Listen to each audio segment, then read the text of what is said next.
Hello. You may ask yourself, what is that furry little animal I've just seen? Is it a hamster, a rat, a mouse? No, it's a gerbil. Perhaps you or a loved one is planning on getting a small pet. Well, a gerbil would make a good choice. I've raised pet gerbils most of my life. I'll explain to you how to care for the gerbil, choose the gerbil, and the supplies needed to keep a gerbil, and how to ensure that your gerbil lives a long and healthy life. Gerbils are quiet, friendly, and as you can tell, they're always curious and active. What exactly is a gerbil? A gerbil is a rodent just like a hamster or a mouse or a rat. Its natural habitat is the desert, though it does differ a little bit from the hamsters and the rats.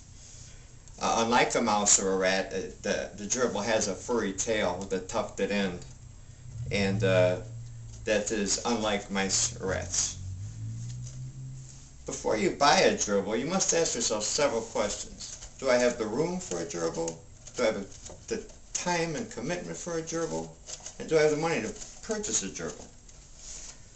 These small animals are very sociable, so they need a lot of attention. So when you go and purchase a gerbil, you're going to want to buy a pair of them usually, from the same litter and of the same sex. And you want to make sure when you pick your gerbils out that their eyes, ears, and nose are clear. They're healthy, active, and they should be lifted out of the cage by whoever's helping you pick the gerbil out, and make sure that they're hand-tamed, that they don't bite.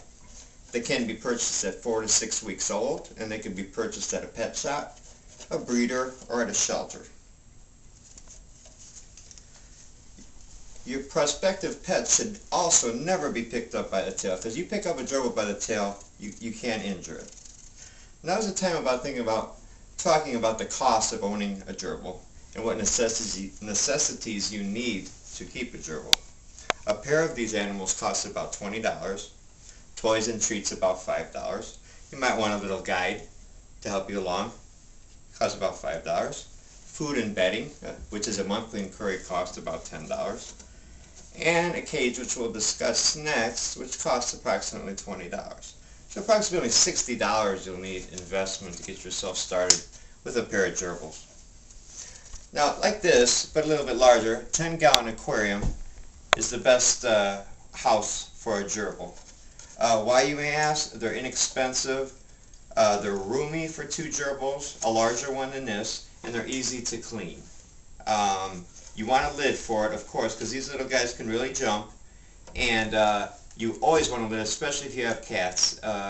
What's particularly peculiar is a gerbil is not afraid of a cat because it has no known natural enemies in its own habitat, which is the desert, but a cat will eat a gerbil.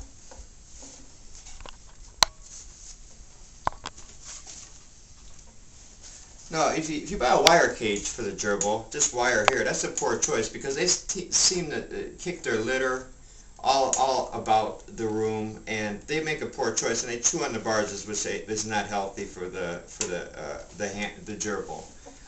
Now, a complete habit like this, which is plastic, is also not good for a gerbil because they tend to chew, and which can lead to an escape or just leave the complete cage in ruins. So your best bet is a 10-gallon aquarium, and least expensive. Next, you'll need to choose bedding, what you put on the bottom of the cage, which will need to be changed every 2 weeks for the gerbil. But aspen bedding like this sawdust, makes a good choice. Also, there's a product called Carefresh, which is in this cage right here, which is recycled newspaper, which makes a very good choice. And also natural corn cob makes a very good choice. All these beddings are inexpensive and easy to obtain from your local pet store, and they make good bedding. You must remember, never use cedar or pine bedding for your pet gerbil, since this can easily, the fumes from this, the scent from that can give them a respiratory infection and get them very sick. As far as bedding goes, they like to make little nests in a little house. You can put a little cardboard house in there, and you can use unscented strips of toilet paper, and that makes inexpensive and cheap bedding. Also, you need a gravity-fed water bottle with fresh water, always in the cage, available, even though they tend to store water so they won't drink that much, since again, their natural habitat's the desert, and they don't urinate that frequently, so their cages stay pretty clean.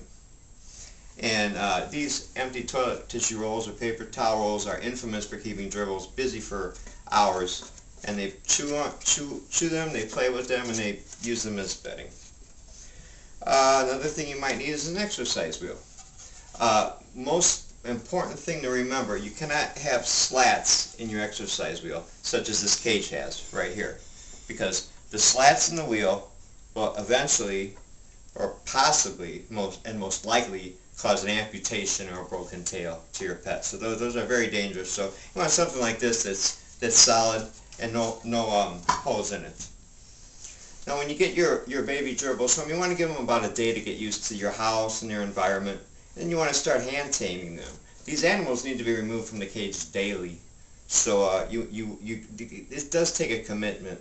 So you can begin by putting your hand in the cage with a few treats in it, and slowly get the animal used to coming out of the cage, and you can put it in a little box and play with it. And they need to be taken out of the box daily for exercise and to live a long life. Finally, to talk about pet food, you may think all pet food is the same from pet stores, but it's really not.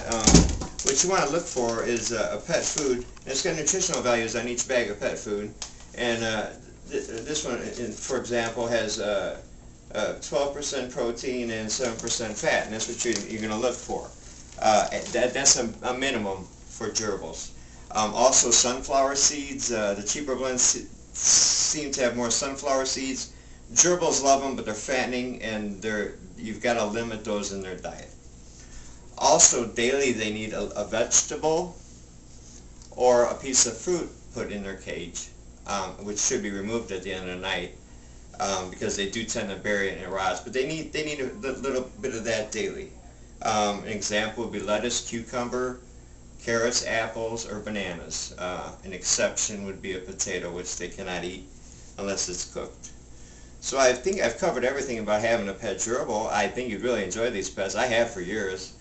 And they all have their own personalities. They're very unique. And I just love these creatures. So take one more look at my little hamster, and I'll say goodbye. Thank you.